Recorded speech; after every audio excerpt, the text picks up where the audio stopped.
Ambassador Krixval stood before the Council of 12, his 4 eyes blinking in careful sequence as he processed the data streaming across his neural interface. The chamber was silent, the representatives of 12 different species watching him with expressions ranging from curiosity to barely concealed dread. He had requested this emergency session 3 standard days ago, and now every major power in the Galactic Federation was waiting for him to speak. "Esteemed members of the Council," he began, his translator converting his clicks and whistles into the common tongue, "I must speak to you today about the humans." A ripple of tension passed through the chamber. The Kelvari delegate shifted in his seat, his crystalline body chiming softly. The Thoraxian ambassador hissed something to her aide.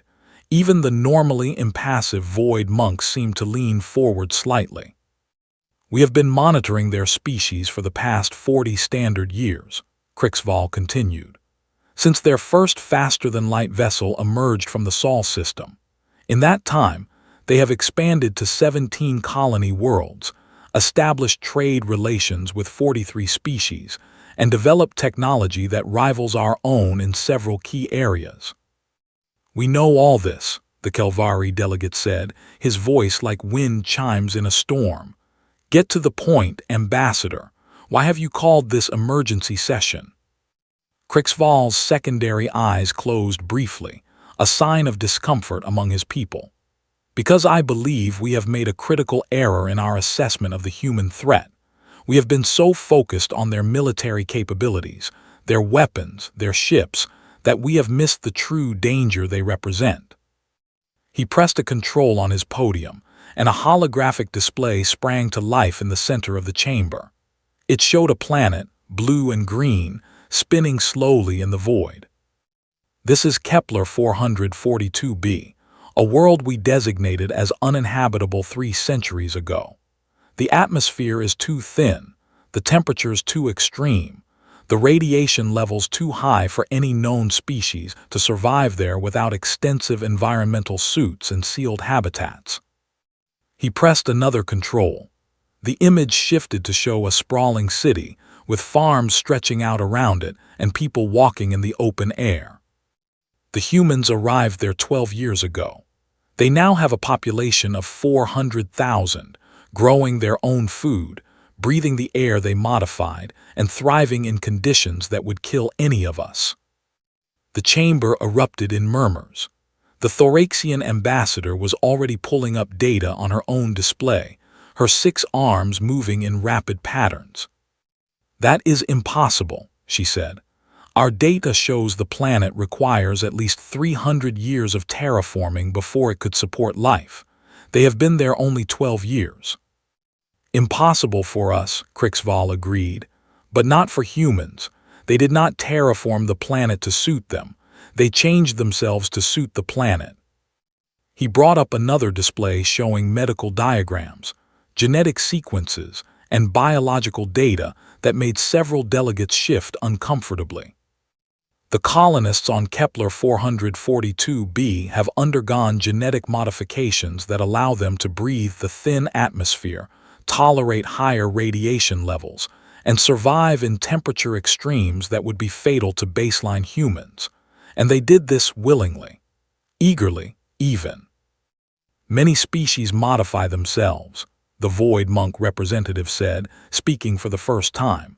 His voice was like the echo of distant stars. "The Kelvari reshaped their crystal matrices. The Thoraxians have 17 different subspecies for different environments. Why should human modification concern us?" "Because of the speed at which they do it," Krixval said, "and because they do not see it as a last resort or a sacred process. They see it as a tool, nothing more. When the Kelvari wish to reshape themselves, it takes 7 generations of careful preparation and ritual. When the Thoraxians create a new subspecies, it requires centuries of planning and resources that could build a fleet. The humans on Kepler 442b made their changes in less than a decade, using technology they developed on the way there." He paused, letting that sink in. "But that is not the most concerning part. Let me show you what happened on Tartarus Prime." The display changed again, this time showing a harsh desert world under a red sun. Dust storms raged across its surface, and the temperature readings showed extremes that made the Thoraxian ambassador hiss in surprise. Tartarus Prime, Crixval said. Average surface temperature of 85 degrees standard, with peaks reaching 120 degrees. Constant dust storms with winds reaching 200 kilometers per hour. Virtually no water. A world we would consider uninhabitable without massive infrastructure investment. He brought up images of the human settlement there. Unlike the city on Kepler 442b, this was a collection of simple structures half buried in the sand, with covered walkways connecting them and strange windmills spinning in the constant gales. The humans here took a different approach. They did not modify themselves. Instead, they adapted their technology, their architecture, and their entire way of life to match the environment. They harvest water from the air using condensation traps. They grow food in underground farms lit by fiber optic cables that collect the harsh sunlight and filter it to safe levels. They use the constant winds to power their entire colony. And they built all this in 8 years, the Kelvari delegate said, his voice now carrying a note of what might have been awe, without any help from the Federation. Correct. They asked for no aid, received no support, and yet they now have a thriving colony of 70,000 people who consider Tartarus Prime their home. They have even developed a new sport that involves racing across the desert during the dust storms on modified vehicles. For entertainment, the Thoraxian ambassador asked, her tone suggesting she had not understood correctly. For entertainment, Crixval confirmed. This is what I am trying to explain. When we encounter a hostile environment, we either avoid it or we spend centuries preparing to overcome it. When humans encounter a hostile environment, they treat it as a challenge. A game, even. Something to be conquered not out of necessity, but out of a strange joy they take in proving they can. He switched the display again, this time showing something that made several delegates gasp. It was a human floating in space, connected to a ship by only a thin cable, performing repairs on the hull with their bare hands. This is not a modified human, he said. This is a baseline human in a standard environmental suit. They are performing what they call an EVA, or extravehicular activity.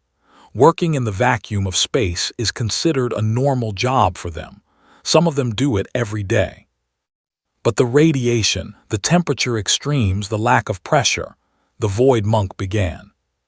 They have designed suits that handle all of that. Suits they continue to improve with each generation. 50 years ago, these suits were bulky and limited their movement. Now they are sleek, flexible, and allow them to work for hours in the harshest environment in the galaxy. Crixval turned off the display and faced the council directly. This is what I brought you here to understand. We have been afraid of human weapons, their ships, their military strategy, but their true strength is not in their ability to destroy. It is in their ability to adapt, to change, to overcome. They do not wait for the universe to become suitable for them. They make themselves suitable for the universe, and they do it faster than any species we have ever encountered. The chamber was silent for a long moment. Then the Kelvari delegate spoke, his crystal body dimming slightly. If what you say is true, then we have indeed misjudged them. But I do not see how this makes them a threat. Adaptation is not aggression. Not yet, Crixval said softly. But consider this. Every species in this Federation has limitations. Worlds we cannot settle, environments we cannot survive, resources we cannot reach. These limitations define our boundaries, our borders, our empires. But humans have no such limitations. They can go anywhere, live anywhere, thrive anywhere. And if they continue to expand at their current rate, what happens when they want something we have? What happens when our limitations become their advantages? The question hung in the air, unanswered and unanswerable. And in that silence, the Council of 12 began to truly understand the nature of the creature that had emerged from the Sol system.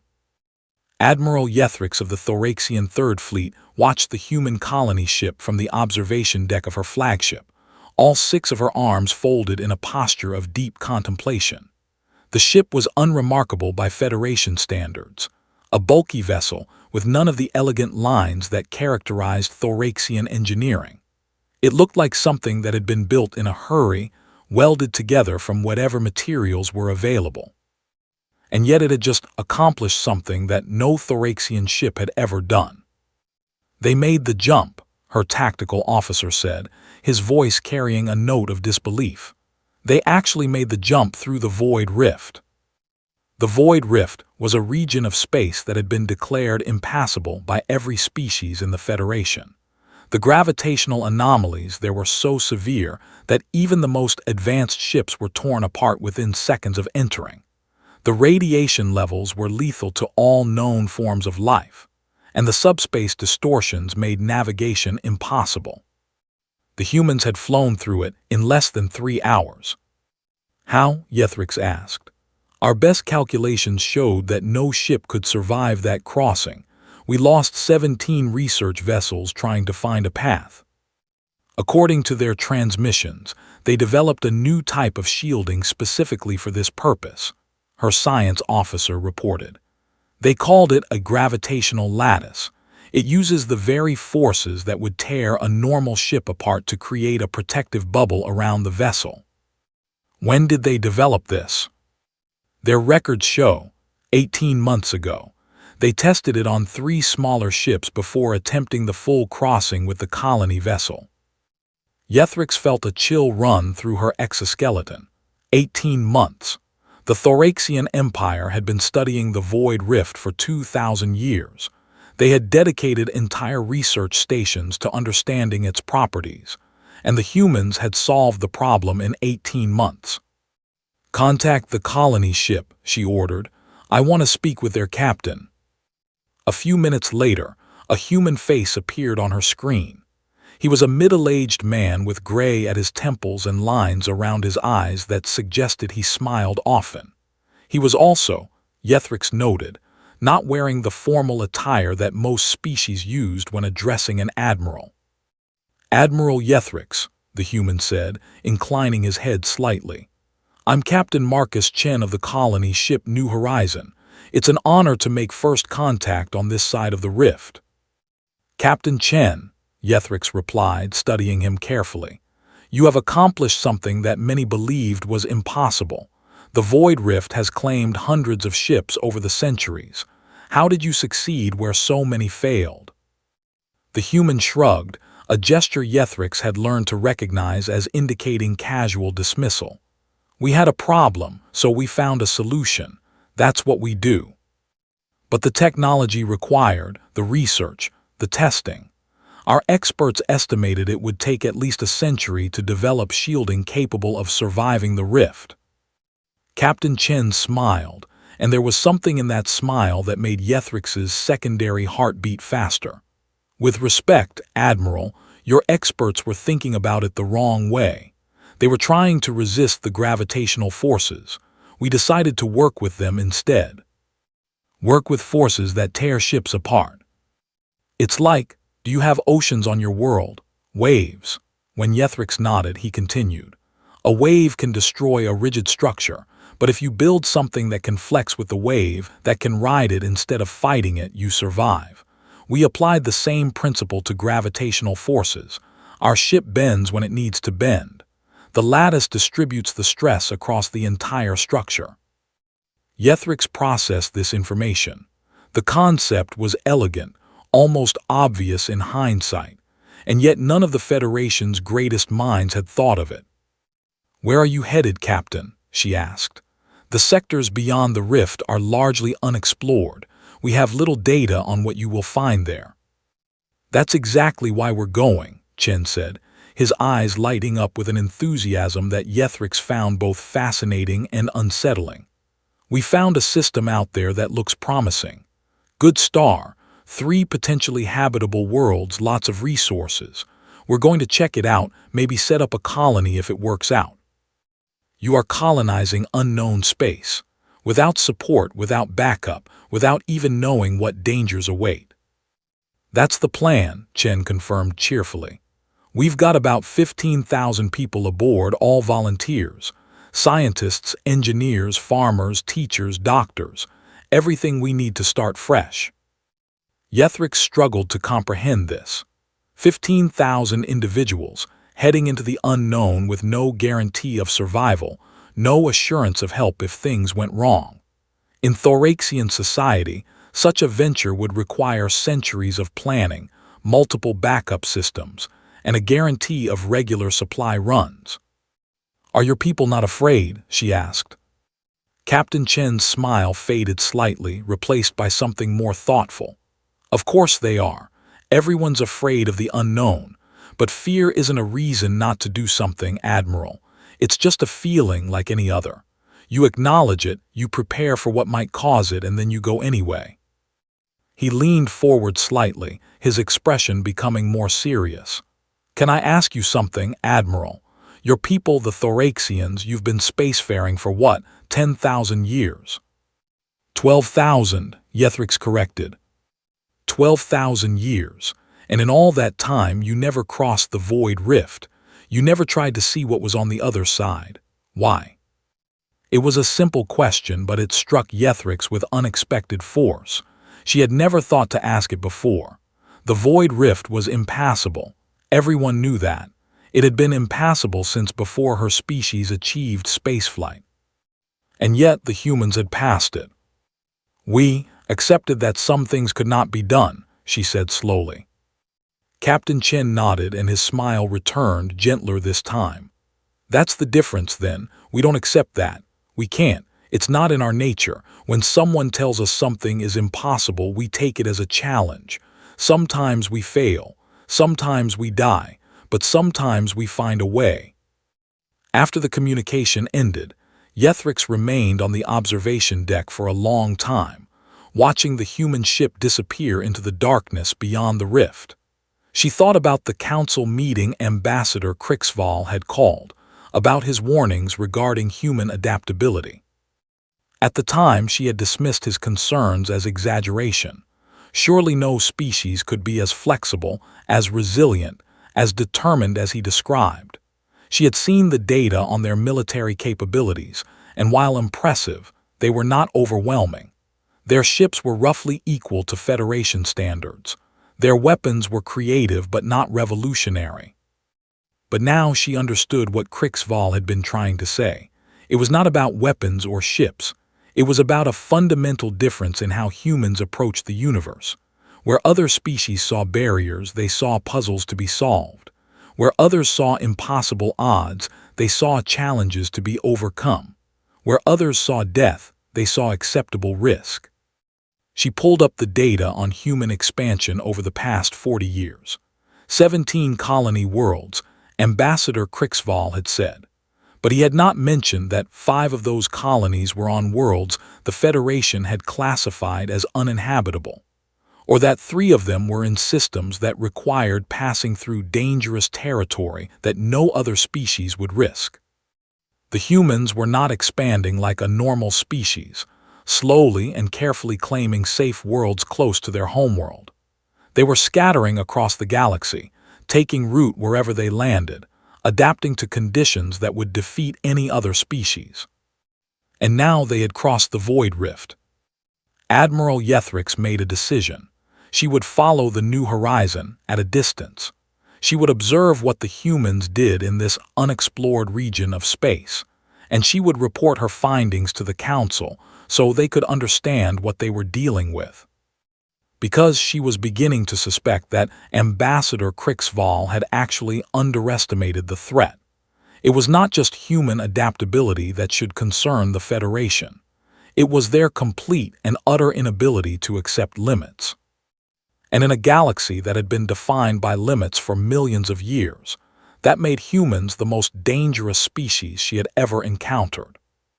The emergency session of the Council of 12 had been in progress for 18 hours when High Counselor Mirthveen called for recess.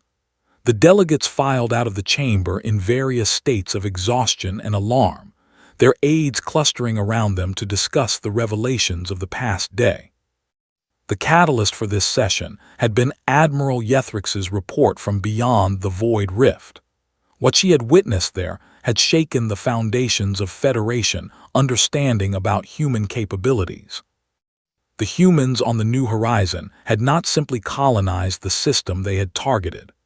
They had discovered that one of the planets was already inhabited by a species the Federation had never encountered, a hostile species with technology roughly equivalent to the humans' own. What followed was a conflict that should have ended in the complete destruction of the human colony. The enemy, which the humans had named the Scourge, outnumbered them 50-1. They had a native knowledge of the system, established infrastructure, and a ruthless approach to warfare that spared no one. The humans had won. Not through military superiority, not through overwhelming force. They had won through adaptation. Admiral Yethrix's report detailed how the humans had observed the Scourge for only 3 weeks before understanding their weaknesses, how they had developed entirely new tactics based on the enemy's psychology, how they had modified their weapons, their ships, and even their bodies to gain advantages in the conflict. They created a disease, Ambassador Crixval said to the small group of delegates who had gathered in a private chamber during the recess. A biological weapon specifically designed to target the Scourge physiology. They developed it, tested it, and deployed it in less than 2 months. Biological weapons are banned by the Federation Charter, the Kelvari delegate pointed out. The humans are not signatories to the Federation Charter, Crixval reminded him. And the disease was not designed to kill. It caused a temporary paralysis that lasted approximately 6 hours, long enough for the humans to neutralize the Scourge threat without destroying them entirely. The Thoraxian ambassador, who had been silent until now, leaned forward. They showed mercy to a species that was trying to exterminate them. They did more than that. According to Admiral Yethrix's report, the humans have now established peaceful relations with the Scourge. They are trading with them, teaching them, and the Scourge are apparently grateful. This is absurd, the Void Monk representative said. No species forgives an attempt at genocide. It goes against all natural law. And yet it happened, Crixval said. Captain Chen, the leader of the colony, explained their reasoning in a message to Admiral Yethrix. He said that the Scourge had never encountered another intelligent species before. They reacted with fear, and fear led to violence. Once the humans demonstrated that they could not be defeated, the Scourge were willing to consider other options. He paused, his 4 eyes blinking in the complex pattern that indicated deep thought. Captain Chen also said something else that I found particularly interesting. He said that his people had done terrible things to each other throughout their history. Wars, genocides, atrocities of every kind. But they had learned, over thousands of years, that forgiveness was more practical than vengeance, that former enemies could become valuable allies, that adaptation to new relationships was just as important as adaptation to new environments. The chamber fell silent as the delegates processed this information. The idea of adapting to relationships, of changing how you interacted with other species based on circumstances rather than fixed rules, was foreign to most Federation cultures. The Thoraxian ambassador spoke first. This is what concerns me. We have spent this entire session discussing whether humans are a threat, but what if we are asking the wrong question? What if the real issue is not whether they threaten us, but whether we can even compete with them? Explain, the Kelvari delegate said. Consider what we have learned. Humans can colonize worlds we cannot. They can cross barriers we cannot. They can defeat enemies through adaptation rather than force. They can even turn those enemies into allies.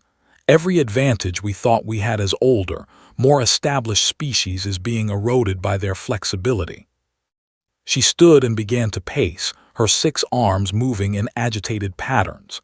We have been the dominant powers in this region of space for thousands of years. Our empires are built on our understanding of what is possible and what is not, but humans do not share that understanding. They keep doing things that should not be possible, and every time they do, they expand their reach, their influence, their power. So what do you suggest? Krixval asked. War, containment. We have already discussed these options and found them lacking. I suggest we do something that the Federation has never done before, the Thoraxian ambassador said. I suggest we adapt. The Void Monk representative made a sound of surprise. You are suggesting we become more like humans. I am suggesting we learn from them, not copy them, but understand what makes them so effective and apply those lessons where we can. We have been so focused on viewing them as a threat that we have not considered them as a model. The Federation Charter forbids significant modification of member species, the Kelvari delegate pointed out. I am not talking about genetic modification. I am talking about changing how we think, how we approach problems, how we view the universe around us. She stopped packing and faced the other delegates directly. For 12,000 years, my people have been told that certain things are impossible. We accepted those limits without question. But the humans have shown us that many of those limits exist only in our minds. The Void Rift was impassable because we believed it was impassable. If we had approached it the way humans do, as a puzzle to be solved rather than a barrier to be accepted, we might have crossed it centuries ago. Krixval considered this. The Thoraxian ambassador was making a point he had been circling around since his first presentation to the council. The true danger of humans was not what they might do to the Federation. It was what they revealed about the Federation's own limitations. There may be another option, he said slowly. Rather than trying to contain the humans or compete with them, we could invite them into the Federation, make them partners rather than rivals. They would never accept our rules, the Void Monk said. They modify themselves freely, they develop weapons we have banned, they take risks we would never approve. Then perhaps our rules need to change, the Thoraxian ambassador said. The charter was written when we believed we understood the limits of what was possible. The humans have proven that we did not. If our laws are based on false assumptions, are they truly just? It was a radical suggestion, one that would have been unthinkable a year ago. But the evidence was undeniable. The humans were not going away. They were not going to suddenly accept limits that no other force could impose on them. And with every passing year, their reach expanded, their capabilities grew, and the gap between what they could do and what the Federation could do widened. We should bring this proposal to the full council, Krixval said. It will be controversial. Many will reject it outright, but it may be our best option for the future. As the delegates prepared to return to the main chamber, the Kelvari representative approached Krixval with a question that had been bothering him. Ambassador, you have studied humans more closely than any of us. In your honest assessment, if we were to go to war with them, could we win? Krixval's 4 eyes blinked in a pattern of sadness and resignation. In a straight military conflict, perhaps, we have numbers, established infrastructure, thousands of years of experience, but I do not believe we would face a straight military conflict. The humans would adapt. They would find weaknesses we do not know we have. They would develop technologies we cannot predict. And most importantly, they would not give up. He paused, remembering something Captain Chen had said in one of his many reports. The humans have a saying. They say that they are most dangerous not when they are winning, but when they are losing. They believe that desperation drives creativity, that facing extinction brings out their greatest strengths. I have studied their history, and I believe this is true. Every time they have been pushed to the brink, they have come back stronger. So no, he concluded. I do not believe we could win a war with humanity, not because they are stronger, but because they are more adaptable, and in the long run, adaptability always defeats strength. 5 years had passed since the emergency sessions of the Council of 12. In that time, the galaxy had changed in ways that few could have predicted. The humans had been invited to join the Federation as observer members, a new category created specifically for their unusual circumstances. They were not bound by all Federation laws, but they agreed to certain basic principles, including non-aggression toward member species and sharing of certain technologies. In exchange, the Federation gained access to human innovations at a pace that transformed multiple industries. The gravitational lattice technology that had allowed them to cross the void rift was now being used by Federation ships, opening entire regions of space that had been inaccessible. Human medical techniques, born of their willingness to experiment on themselves, had cured diseases that had plagued other species for millennia. But perhaps the most significant change was not technological, it was philosophical. Ambassador Krixval stood on the observation deck of the new Federation headquarters, a station that orbited a world that had been considered uninhabitable just a decade ago. Below him, humans and Thoraxians worked side by side in the newly established research facility, developing technologies that neither species could have created alone. "You seem thoughtful," a voice said from behind him. He turned to find Dr. Sarah Martinez, one of the leading human scientists on the station and someone who had become something of a friend over the past few years. "I was thinking about fear," Krixval said, "about how much of our history was shaped by it." Sarah moved to stand beside him, looking down at the planet below. "Fear of us. Fear of everything, the void rift, hostile environments, genetic modification, change itself. For thousands of years, the Federation has been defined by what we would not do, what we could not do. We built our civilization on limits. And now we are learning to question those limits. It is uncomfortable. Many of my people resist the changes. They prefer the old ways, the safe ways." He gestured at the planet below. "But this station, this world, this partnership we are building, none of it would exist if we had not been willing to adapt." Sarah smiled. "It's not easy for us either, you know. Joining the Federation meant accepting restrictions we'd never had before. We can't just go wherever we want anymore, do whatever we want. We have to consider how our actions affect others." "Does it bother you?" "Sometimes, but adaptation goes both ways, right? We adapt to new environments, and that includes social environments. The Federation isn't just a collection of species to us. It's a new kind of challenge.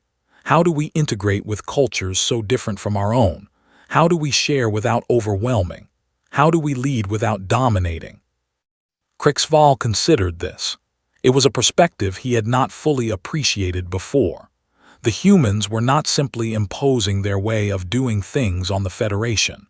They were genuinely trying to find a balance, to adapt their approach to fit into a larger community. "I have a question," he said. "Something I have wondered about since I first started studying your species. Your adaptability, your refusal to accept limits. Where does it come from? What makes you this way?" Sarah was quiet for a moment, thinking. "I don't know if there's a single answer, but I think part of it is our history. We come from a planet that was constantly trying to kill us. Ice ages, plagues, natural disasters, predators. Every generation faced some existential threat, and every generation found a way to survive." "Many species face such challenges," Krixval pointed out. "True, but we also faced each other. Humans have been at war with other humans for as long as we've existed. Different tribes, different nations, different ideologies. We've spent thousands of years trying to destroy ourselves, and somehow we never quite managed it." She paused, her expression becoming more serious. "I think that might be the key. We learn to adapt not just to natural threats but to intelligent opposition. An earthquake can't think, can't plan, can't change its strategy, but an enemy can. So we had to become better at changing, at thinking ahead, at anticipating what others might do."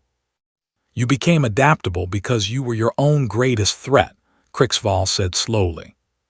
"In a way, but we also learned something else from all that conflict. We learned that cooperation is stronger than competition, that the tribes that worked together survived. while the ones that fought alone were destroyed. It took us a long time to apply that lesson on a global scale, but we got there eventually. She smiled again. That's why we're here, Ambassador. Not to conquer the Federation, not to dominate it, but to be part of it, to contribute what we can and learn what we need to, because in the end, cooperation is just another form of adaptation. An alert chimed on both their wristbands. Sarah checked hers and her expression shifted to one of concern. There's a situation. One of our colony ships has encountered something on the far side of the galaxy, something big. They hurried to the command center, where a holographic display showed a region of space that Krixval did not recognize. A human ship was visible, surrounded by dozens of unknown vessels of a design he had never seen before. "What is this?" he asked. The officer at the console, a young Thoraxian, looked up with barely concealed alarm. The human colony ship Discovery made first contact with a previously unknown civilization 2 days ago. They call themselves the Hegemony. According to the Discovery's reports, they control over 3,000 systems and have been spacefaring for over 50,000 years. 50,000 years. Krixval felt his secondary heart skip a beat. That was more than 4 times longer than the oldest Federation member. "And they've never been detected before?" Sarah asked. "They exist beyond the galactic barrier," the officer explained. "A region of space we considered completely impassable. The Discovery found a way through by adapting some of our gravitational lattice technology." Of course they did, Krixval thought. Another barrier that humans refuse to accept. "What is the Hegemony's posture?" Sarah asked. "Are they hostile?" "Unknown. They have surrounded the Discovery but have not attacked. They seem to be observing, analyzing." "Like we observed the humans when they first arrived," Krixval murmured. Sarah turned to him. "Ambassador, we need to handle this carefully. If the Hegemony is as powerful as they appear, they could be a threat to both humans and the Federation. But they could also be potential allies." "I agree, but how we proceed must be a joint decision. This is no longer a matter for humans or the Federation alone. We face this together." Sarah nodded, and Krixval saw something in her eyes that he had come to recognize over the past 5 years. It was not fear exactly. It was the expression of someone facing a challenge, sizing it up, already beginning to think of ways to meet it. "Then let's adapt," she said.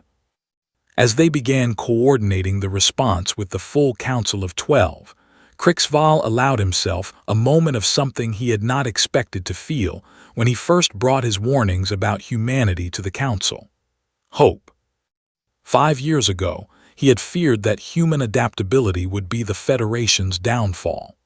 Now, facing an unknown power far greater than anything they had encountered before, he found himself grateful for exactly that adaptability. Because the Hegemony might have 50,000 years of history, they might have technology beyond anything the Federation or humanity had developed. They might control more systems than both powers combined. But they had never met humans before. And if there was one thing Krixval had learned over the past 5 years, it was that underestimating humanity was the worst mistake any species could make. The first message from the Hegemony arrived 3 days after initial contact. It was translated by human and Federation linguists working together, a collaboration that would have been impossible just a few years earlier. The message was simple and direct. "We have watched your species cross barriers we deemed permanent. We have observed your expansion into environments we considered uninhabitable. We wish to understand how you do this. A delegation will arrive at your primary station in 20 of your days. Prepare yourselves." The Council of 12 convened immediately. Opinions were divided. Some saw the Hegemony's interest as an opportunity for unprecedented diplomatic relations. Others viewed it as a prelude to invasion, a scouting mission dressed in diplomatic clothing. Captain Marcus Chen, who had been recalled from his colony beyond the Void Rift to advise the council, had a different perspective. "They're scared," he said flatly. The chamber fell silent. High Counselor Mirthveen leaned forward. "Captain Chen, the hegemony controls 3,000 systems and has technology that appears to surpass both human and Federation capabilities. What makes you believe they are afraid?" "Because they came to us," Chen said. "They've been on the other side of that barrier for 50,000 years. They could have stayed there, ignored us, continued on as they always have. But they didn't. They saw what we did, and it bothered them enough to break their isolation."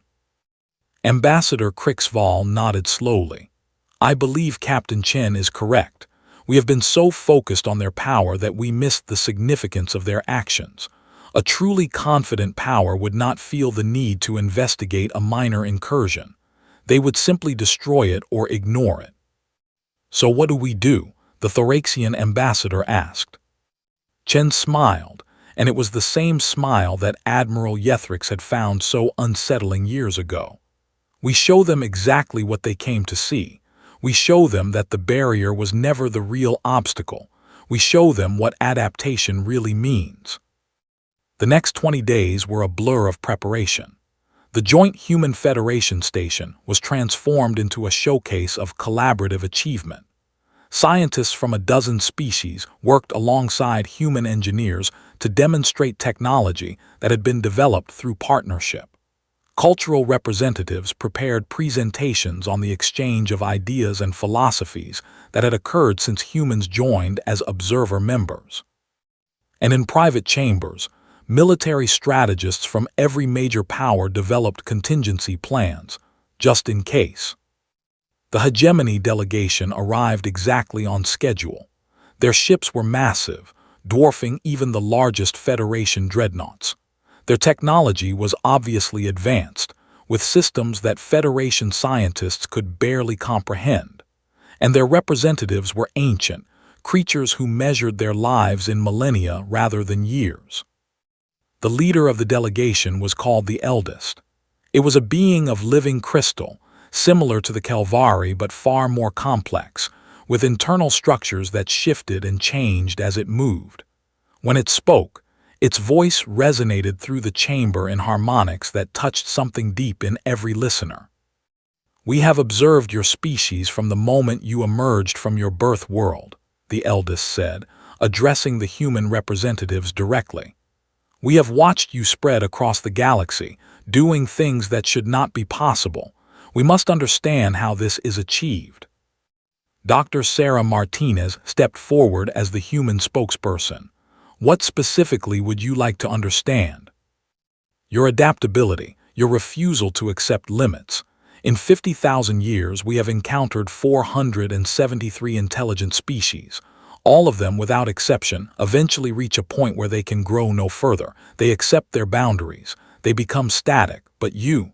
The Eldest paused, its internal structures shifting in what might have been confusion. "You do not stop. You do not accept. We do not understand why." Sarah glanced at Captain Chen, who nodded encouragingly. She took a deep breath and spoke the words they had prepared together. "Because we are afraid," she said. The Eldest's form rippled. "Afraid, but fear typically leads to caution, to stagnation. We have seen this pattern countless times." "Not our kind of fear. You see, we're afraid of standing still. We're afraid of accepting that we've gone as far as we can go. We're afraid of looking at a barrier and believing it's permanent." Sarah smiled. "Where you see limits, we see challenges. Where you see impossibilities, we see problems that haven't been solved yet." "But this is irrational," the Eldest protested. "Many barriers are truly impassable. Many problems cannot be solved. To believe otherwise is to deny reality." "Is it?" Captain Chen stepped forward, standing beside Sarah. "Your barrier, the one that separated you from the rest of the galaxy for 50,000 years. We crossed it in 18 months, not because we knew it was possible, but because we refused to accept that it wasn't." The Eldest was silent for a long moment, its internal structures moving in complex patterns that none of the observers could interpret. When it spoke again, its voice carried a note of something that might have been wonder. In 50,000 years, we have never encountered a species like you. We have grown powerful, yes. We have developed technology beyond anything you can imagine, but we have also stopped. We have not crossed a new barrier in 10,000 years. We have not solved a problem we believed unsolvable in 15,000 years. We have become exactly what you describe, static. It turned to face the entire council chamber, including representatives of every Federation species. We came here prepared to assess a threat, to determine if you were dangerous and if so, how to contain you. But I see now that we ask the wrong questions. The question is not whether you are dangerous. Of course you are dangerous. Any species that refuses to accept limits is dangerous. The eldest paused, and when it continued, its voice was softer, almost gentle. The question is whether we want to learn from you, whether we can remember what it was like to look at the universe and see possibilities instead of barriers, whether we can adapt. Ambassador Crixval felt something shift in the chamber, a change in the emotional temperature that he had learned to recognize over his years of diplomatic service. This was a turning point, a moment that would shape the future of multiple civilizations. He stepped forward, surprising himself as much as anyone. Eldest, if I may, 5 years ago I stood before my own council and warned them about humanity. I spoke of fear, of threat, of the danger their adaptability posed to our established order. I was right about the danger, but I was wrong about what that danger meant. He turned to include the human representatives in his gesture. The humans did not destroy our order. They transformed it. They showed us that the limits we had accepted were not as fixed as we believed. They taught us to question, to challenge, to adapt, and in doing so, they made us stronger. He faced the eldest directly. You have been isolated for 50,000 years. You have grown powerful beyond measure, but power without growth is merely preservation. What the humans offer, what we have all learned to embrace, is the possibility of becoming more than we are. Not through conquest, but through adaptation, through the refusal to accept that we have reached our final form. The eldest was silent for a long time. When it finally spoke, its voice carried harmonics that touched every being in the chamber. Then perhaps it is time for the hegemony to adapt as well. We will take what you have shared back to our people. We will tell them of species that refuse to accept limits, of a federation that has learned to change, of a future that is not fixed but fluid. Some will resist, many will not understand, but some will remember what it was like to dream of crossing barriers. It extended something from its crystalline form, a structure that might have been an arm or a tentacle or something else entirely. We propose an alliance, not just between the hegemony and the Federation, but something new, a partnership dedicated to challenging limits wherever they are found, a commitment to adaptation as a shared principle. Captain Chen looked at Ambassador Crixval, who looked at High Counselor Mirthveen, who looked at Dr. Martinez. In that moment, something passed between them, a shared understanding that transcended species and culture and history.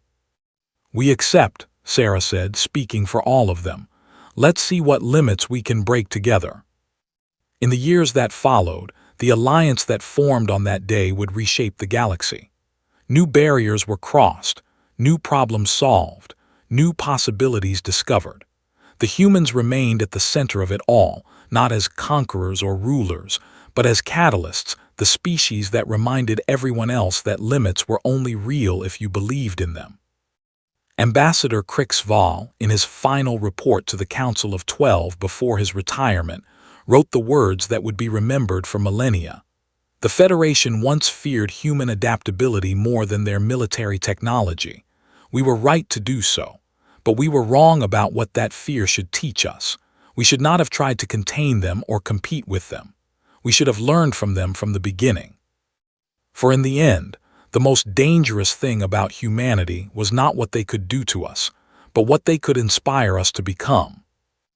And somewhere on a colony world beyond the Void Rift, an old man named Marcus Chen read those words and smiled. Then he looked up at the alien stars above him and wondered what barrier he might try to cross next. Because for humans, there was always another barrier, and the universe was vast and full of possibilities, and the only limit that truly existed was the one you chose to accept. And humans never accepted limits at all.